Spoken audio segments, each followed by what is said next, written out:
Lately, we've seen a huge increase in the use of AI systems across many digital entities, whether it be Microsoft with their Bing search engine, Siri with Apple, or most recently ChatGPT. In recent months, there's been a sense of fear at the incredibly fast-paced advancement of AI, so much so that an open letter was signed by Musk and Apple's co-founder Steve Wozniak, calling for a 6-month moratorium on the development of AI systems. The goal is to give society time to adapt to what the signatories describe as an AI summer, which they believe will ultimately benefit humanity as long as the right guidelines are put in place. Now, some people think that someday these AI systems will take over the world, that they will replace jobs, and that they could even be programmed to actually kill humans. But do we need to be concerned about some sort of Terminator post-apocalyptic, scenario? Well, we've seen in recent years AI makes some significant strides, such as the hugely popular ChatGPT, but these kind of systems have some limitations. For example, they tend to have a bias because they replicate and amplify biases present in the data used to train them, which kind of gives off, unfair or discriminatory outcomes. Another issue with AI is that there isn't much transparency with them because the algorithms they use are difficult to interpret, making it challenging to understand how they even come to their own conclusions. And because their answers are based off algorithms they use, which are written by humans, it's hard to know for sure if these sources are even accurate and factual. They don't tend to be able to generalize things quite well because they're trained on specific data points and data sets, which kind of don't do well in new situations and can limit the effectiveness of the software. And it's also important to note as well is that sometimes the information they give is not always accurate. If you're trying to learn about a new subject, you might take what they say at face value if you're a novice, but it could be completely wrong or partially inaccurate, and you mightn't know because it's not a topic you're very well versed in. So I think it's important that when you do use these softwares that you don't overly depend on them as an accurate source of information. ChatGPT is obviously something that we've all heard of in the recent months. It's something that we've all tried and used. And a lot of people use it academically, a lot of people use it as a source of information instead of Googling, and a lot of people use it just to converse with something that sounds human. So, like ChatGPT is a natural language processing tool which was driven by AI technology that allows you to have kind of human-like conversations, very much like chatbots we've seen in recent years. They can answer questions, that can assist you in tasks, they can help you compose emails, essays, write code. A common model for success with this software is the time taken for any service to reach 1 million users, and ChatGPT did that in only 5 days, which is the fastest in its history. But in recent months, ChatGPT has been used to write essays for college students, which effectively removes any real need to input any own effort or creativity, and colleges are scrambling to ban these AI systems. But how effective is ChatGPT? Well, the way ChatGPT works is it relies on patterns in the responses, and it's not based on facts all the time, which is why it isn't a great source for academic purposes. It's interesting because these answers are conversational, so you can almost be tricked into thinking that you're speaking to someone that's actually human. And it does have a competitor in Microsoft with Bing, who has created their own chat program, which works very similar to ChatGPT. You can ask it conversational questions and it can give you answers based off those questions, and it's very much like a human to human interaction. So I kind of decided the best way to kind of test the two systems is to ask questions and see which one gives me more accurate answers. So what I did was that I went on the ChatGPT and on Bing Chat, and I asked both programs to give me the specs for the iPhone Pro 14 to test the accuracy of the results.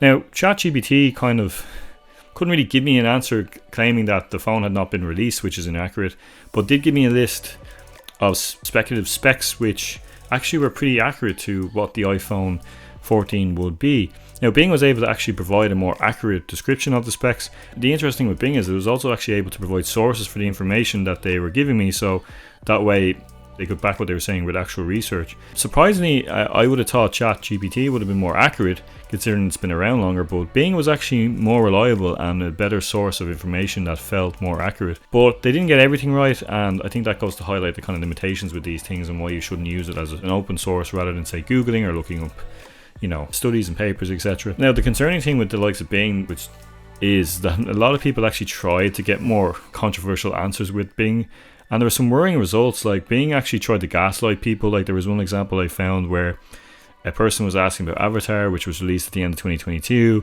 and start claiming that it was still the year 2022 and that the person was wrong for disputing that it was 2023. And then the system actually decided that the person asking these questions was being rude and impolite and didn't want to actually talk to this user anymore and refused to respond, which is a very kind of scary, kind of confusing thing for it to do, considering it's supposed to give information. It's not supposed to give emotional responses, but it seemed like it was pissed off. Bing did actually, with Microsoft, also relatively recently added emojis to their answers to kind of give a human-like feel. So some answers that were a bit controversial, kind of, you know, the emotional manipulation that comes with using these emojis was their attempt to kind of improve that. But like, should you use Bing or ChatGPT as a search engine? And I would suggest no. I think it's good to kind of get listed items and help you create kind of tasks and help you create recipes, or like, it's good for kind of mundane basic things. I wouldn't suggest using it as an actual search engine like Google.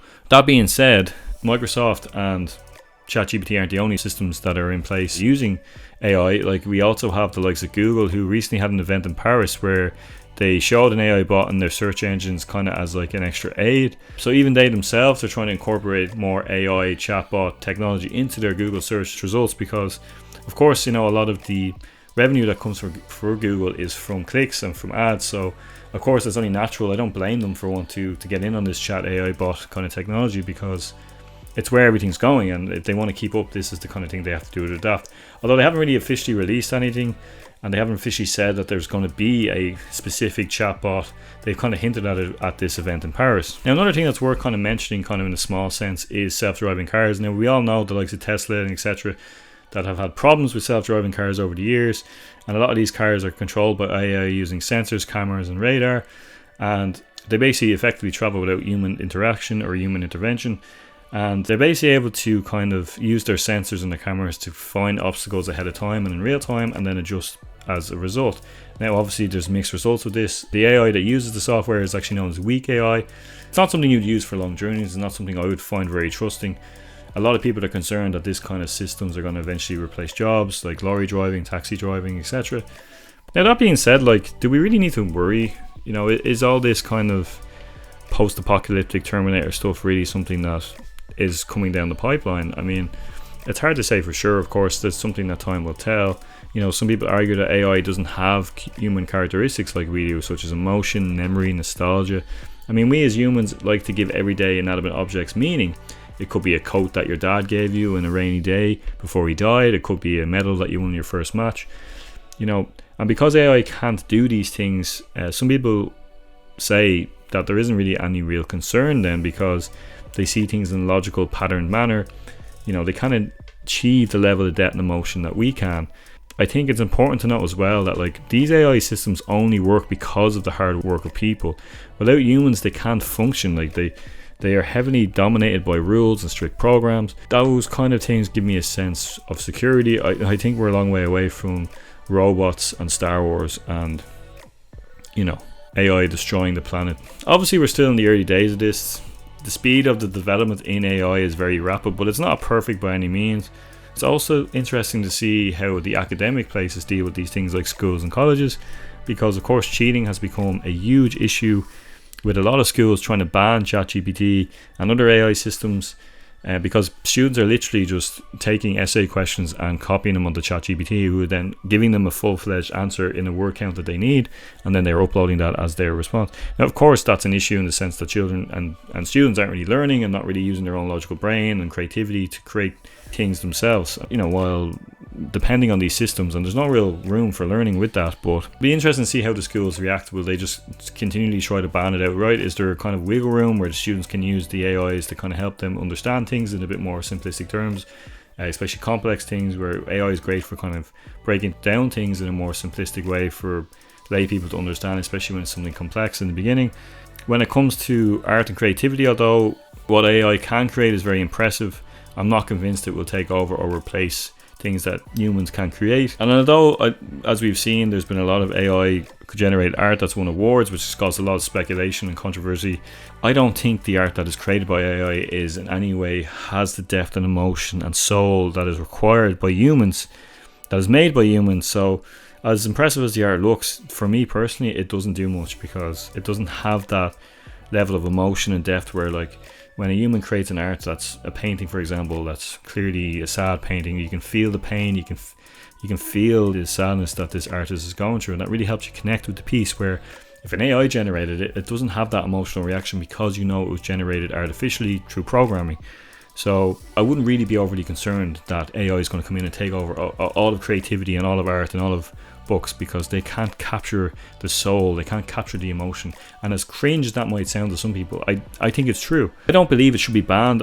As personally, I find it quite useful. Whether or not it will become a huge issue in the future, only time will tell. But I would always use these systems with a pinch of salt. I would not use them as the perfect source for anything. I think it's important to have awareness of the limitations of AI and use them as the tool that they're designed to be, but don't use them as like as gospel, if that makes sense. Could it bring the collapse of the world? Maybe.